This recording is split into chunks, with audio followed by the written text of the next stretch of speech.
Hello friends, welcome to your channel make physics easier by Mayur Agrawal. मैं आपका teacher, आपका friend मयूर आपके साथ हूं।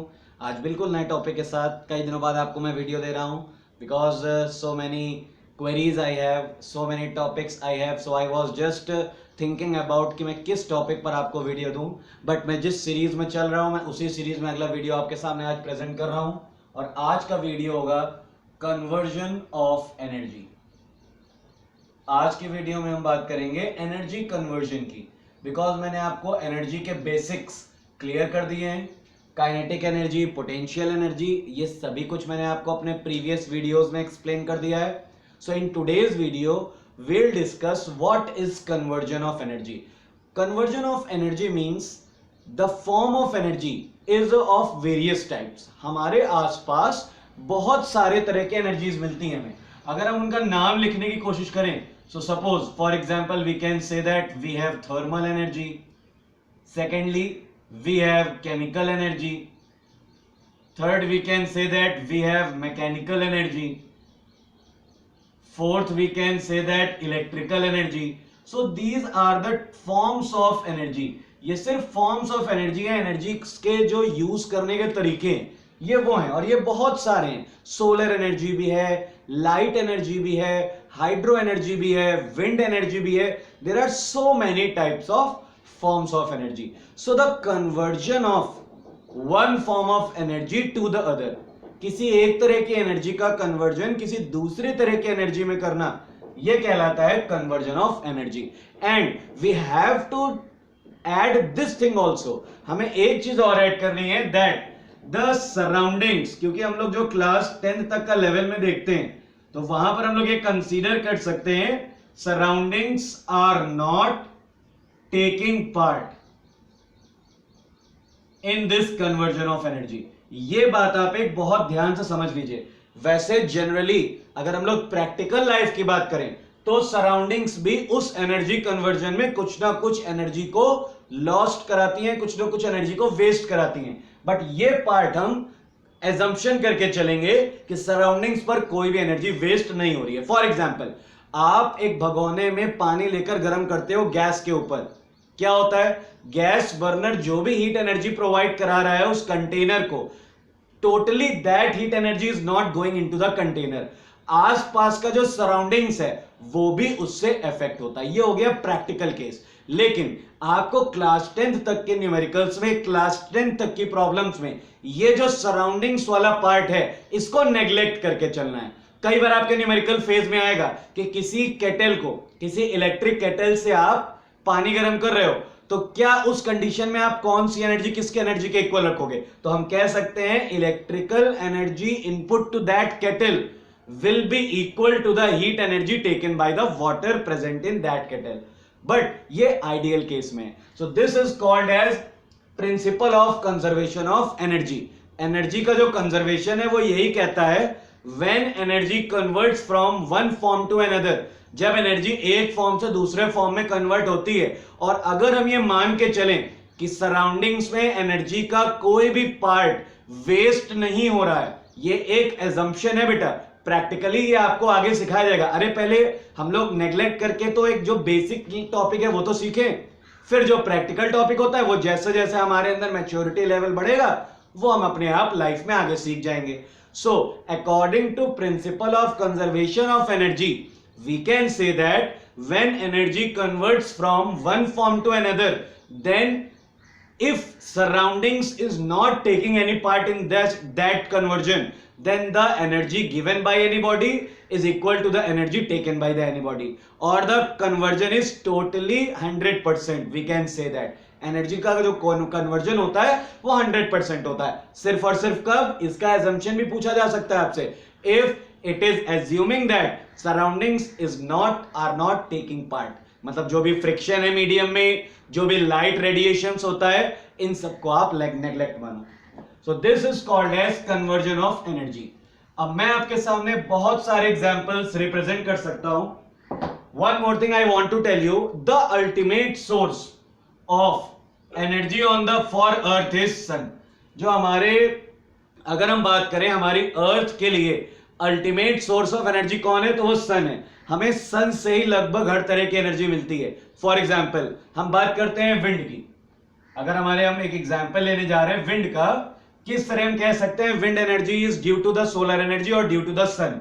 बिकॉज विंड आप जानते हो कि because of temperature difference, different geographical conditions, जो अलग अलग हमारे जोग्राफिकल कंडीशंस के एरियाज हैं, साल भर उनका टेम्परेचर डिफरेंट रहता है बिकॉज ऑफ सन।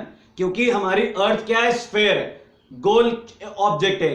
तो जो सोलर एनर्जी उस पर पड़ती है वो हर एरिया पर सेम नहीं होती है। अर्थ के कुछ प्लेसेस पर सोलर एनर्जी बहुत ज्यादा पड़ती है, अर्थ के कुछ प्लेसेस पर सोलर एनर्जी बहुत कम पड़ती है। तो ऑब्वियसली जहां पर सोलर एनर्जी कम पड़ रही है वहां का टेम्परेचर कम रहेगा, वहां पर हीट एनर्जी कम आएगी, और जहां पर सोलर एनर्जी ज्यादा पड़ रही है वहां पे टेम्परेचर ज्यादा रहेगा। और हम जानते हैं हीट एनर्जी हमेशा कहां से कहां फ्लो होती है? From the higher temperature to lower temperature. उसी के इफेक्ट से विंड्स का फॉर्मेशन स्टार्ट होता है। ज्योग्राफी में ये टर्म्स आप और डिटेल में पढ़ सकते हो। लैंड ब्रीज और सी ब्रीज का कॉन्सेप्ट भी बिकॉज ऑफ टेम्परेचर होता है, और टेम्परेचर के लिए रिस्पॉन्सिबल कौन है? सन। ठीक है। अब जैसे हम लोग बात करते हैं फ्यूल एनर्जी के लिए, जो भी हमारे फॉसिल फ्यूल्स है लाइक पेट्रोलियम, डीजल, केरोसिन, ये सब अर्थ के अंदर बनते हैं। They are also formed due to the anaerobic respiration of the dead remains, animals, plants, ये जो भी होते हैं, इन डेड रिमेन्स का जब अर्थ के काफी अंदर एनएरोबिक रेस्पिरेशन होता है। Anaerobic respiration means in the absence of oxygen, और उसका रीजन भी सन है, क्योंकि वहां पर उनको कोई भी लाइट एनर्जी, किसी भी दूसरी तरह की एनर्जी मिल नहीं पाती है, जिस वजह से वो अपने अंदर जो भी उनमें कार्बन, ब्यूटेन, मीथेन, जो भी कार्बन से रिलेटेड कंपोनेंट्स हैं, वो सब आपस में मिक्स होते होते वो एक एनर्जी का बड़ा सा स्टोरेज बना लेते हैं। So fuels are also because of sun. तो इसी तरह हम लोग जितने भी एनर्जी, वाटर, हाइड्रो एनर्जी हम लोग बात करते हैं, हमारी अर्थ पर वाटर फॉर्मेशन भी किसकी वजह से है? सन। Because we know very well, sun is very important source, very important factor in the water cycle. सन अगर नहीं होता है तो वाटर का हम लोग साइकिल कंप्लीट नहीं कर पाएंगे, तो वाटर का फॉर्मेशन भी एक्सप्लेन कर पाना पॉसिबल नहीं होगा। So basically we can say that sun is the ultimate source of sun और source of energy for earth. अब बात आती है, अगर मैं आपको एक्सप्लेन करूं ये सन को एनर्जी कहां से मिली? Energy neither can be created nor be destroyed. तो आखिर सन के पास एनर्जी क्या कहां से आई? सन बेसिकली क्या है? हाइड्रोजन आयंस, हाइड्रोजन गैसेस का कॉम्बिनेशन। ये एक हमारा स्फीयर है जो कि फुल ऑफ हाइड्रोजन गैसेस से मिलकर बना है। And these hydrogen gases undergo nuclear changes. ये न्यूक्लियर रिएक्शंस करती हैं, जिस वजह से बनाती है हीलियम। हाइड्रोजन फॉर्म करके बनाएगा हीलियम, और ये प्रोसेस कहलाता है न्यूक्लियर फ्यूजन। और ये न्यूक्लियर फ्यूजन की वजह से बहुत सारे large amount of energy will be released. तो ये हो जाता है सन की एनर्जी का सोर्स। What is the source of sun of energy? Sun's energy अगर कोई आपसे पूछता है, then you can simply say that nuclear reactions occurring in the sun. Sun के अंदर जो भी न्यूक्लियर रिएक्शंस होती हैं, किसकी होती हैं? हाइड्रोजन गैसेस के रिएक्शंस होकर हीलियम बनता है, जिसे हम न्यूक्लियर फ्यूजन प्रोसेस कहते हैं, और उसमें बहुत बड़े अमाउंट की एनर्जी रिलीज होती है। So this is the source of sun energy. ठीक है। तो मतलब ऐसा कहीं पर भी नहीं है कि सन एनर्जी बना रहा है बैठकर, सन के अंदर एनर्जी बन रही है। अगर ये न्यूक्लियर रिएक्शन सन में ना हो रही हो, then we can not say there is any formation of energy. Because of these reactions energy is forming. ठीक है। तो ये तो बात हो गई हमारे सोलर एनर्जी की या सन की एनर्जी की। अब जब वो एनर्जी हमारे पास आती है अर्थ पे, तो हम लोग उसका यूज डिफरेंट टाइप से करते हैं। तो सबसे पहले हम लोग बात कर लेते हैं सोलर एनर्जी की। सोलर एनर्जी का हम लोग बहुत सारे अलग अलग फॉर्म्स में यूज करते हैं। अगर हम लोग बात करें सोलर सेल्स, तो सोलर सेल क्या करेंगे? ये सोलर एनर्जी को कन्वर्ट करेंगे इलेक्ट्रिकल एनर्जी में। Solar to electrical, solar cells. और अगर हम लोग बात करें सोलर हीटर्स की, तो ये क्या प्रोसेस करेंगे? These devices will convert solar energy into heat energy. So इस तरह के कुछ एग्जांपल्स हैं।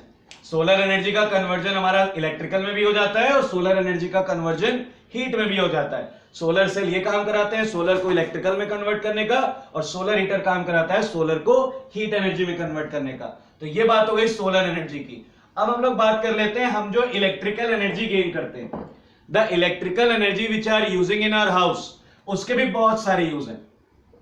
फॉर एग्जाम्पल अगर हम फैन की बात करें तो फैन में इलेक्ट्रिकल एनर्जी कन्वर्ट होती है मैकेनिकल एनर्जी में। और अगर इसको भी आप इंटरनली समझो तो फैन के अंदर लगी होती है मोटर, तो मोटर का फंक्शन होता है इलेक्ट्रिकल को मैकेनिकल में कन्वर्ट करना। अगर हम एक इलेक्ट्रिक बल्ब की बात कर रहे हैं तो बल्ब में क्या होता है, electrical energy will convert into heat and light energy.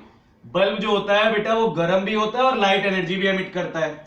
अगर हम लोग बात कर लें इलेक्ट्रिक हीटर की तो वहां पर क्या होगा, वहां पर इलेक्ट्रिकल एनर्जी कन्वर्ट होगी हीट एनर्जी में। So these are the examples in which we can say that electrical energy is converting into different forms. इसके अलावा और बहुत सारे एग्जांपल्स है, लाइक टेलीविजन में अगर हम बात करें तो इलेक्ट्रिकल एनर्जी साउंड और लाइट एनर्जी में कन्वर्ट होती है। ठीक है, इस तरह के और भी बहुत सारे एग्जांपल्स हैं जिनमें हम लोग इलेक्ट्रिकल एनर्जी का कन्वर्जन समझ सकते हैं। प्रॉब्लम ये है इलेक्ट्रिकल एनर्जी हमें कहां से मिल रही है। Electrical energy again we can say it can not be produced. कोई भी एनर्जी हम लोग बना नहीं रहे, तो व्हाट इज द थिंग,